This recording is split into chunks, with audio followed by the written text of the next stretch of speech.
दोन समाजामध्ये तेढ निर्माण करणारी भडकाऊ भाषणे देणाऱ्या नितेश राणेंवर गुन्हा दाखल करा, अशा आशयाचे निवेदन राष्ट्रवादी शरद पवार गटाच्या नागपूर अल्पसंख्याक विभागाने शहरातील नंदनवन पोलीस स्टेशनमध्ये दिले. नितेश राणे सातत्याने मुस्लिम समाजाविरोधात वक्तव्य करत असून त्यांच्यावर FIR दाखल करण्याची मागणी निवेदनाद्वारे केल्याची माहिती नागपूर अल्पसंख्याक विभागाचे शहराध्यक्ष रिजवान अंसारी यांनी दिली आहे.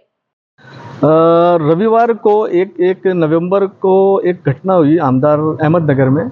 आमदार नितेश राणे ने मुस्लिम समाज को लेकर के एक बहुत ही घटिया टिप्पणी करी। उन्होंने मुस्लिम समाज के बारे में कहा कि मैं मस्जिद में घुस करके चुन करके मुसलमानों को मारूंगा। ये बहुत ही अच्छा, ये ठीक है, आप रामगिरी महाराज का समर्थन कर रहे थे, इसका मतलब ये नहीं है कि आप किसी दूसरे समाज को इतना गिरा करके इस तरह से बोले कि जो है वो ऐसा लगता ही नहीं कि मुसलमान जो है इस देश का नागरिक है, मुसलमानों को यहाँ रहने का कोई अधिकार है। अब ये इस तरह की पहली हरकत नहीं है, ये हरकत वो कई बार कर चुके हैं। उनके जो पिताजी है वो भी जो है महाराष्ट्र के पूर्व मुख्यमंत्री रह चुके, उन्होंने भी इस तरह के कई वक्तव्य दिए हैं, लेकिन उनके खिलाफ कभी कार्रवाई नहीं हुई। आज तक के कार्रवाई नहीं होने की वजह से ये होता रहा कि इनकी हिम्मत बढ़ गई है। ठीक है, आज जो है महाराष्ट्र के अंदर जो है भाजपा की सरकार है, ये भाजपा के मंत्री है, भाजपा के विधायक है, लेकिन इसका मतलब ये नहीं है कि आप कुछ भी वक्तव्य दें। आप जो है दूसरे समाज को उसको इज्जत देना इनका काम है। ये आगे भी ऐसा ना हो कि आज मुस्लिम समाज के लिए बोले हैं, कल वो दलित समाज के लिए बोले, परसों जो है वो सिख समाज के लिए बोले, फिर ईसाई समाज के लिए बोले या दूसरे समाज के लिए बोले।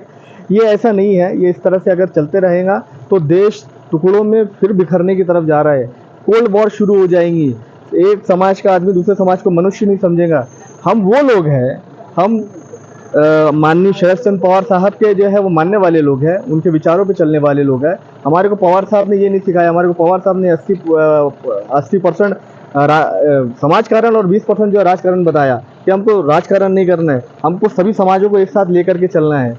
अगर समाज के टुकड़े होते रहे तो फिर ये हम जो है 1947 की तरफ जो है फिर बढ़ रहे हैं।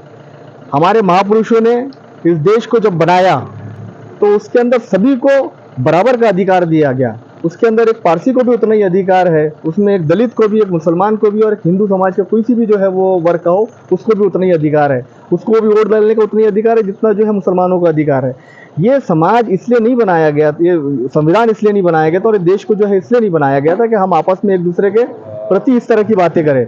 हमको एक दूसरे को मान सम्मान दे करके हमको देश को आगे लेकर के चलना है, आगे बढ़ाना है, कामयाब होना है और दुनिया के नक्शे के ऊपर भारत एक ऐसा देश बनकर और उभर कर आए कि जिसके अंदर लोग मिसाल दे कि देखो उस भारत के अंदर सभी समाज के, सभी धर्म के और सभी समुदाय के मानने वाले लोग रहते हैं, लेकिन एक दूसरे के प्रति बहुत आदर और सम्मान है।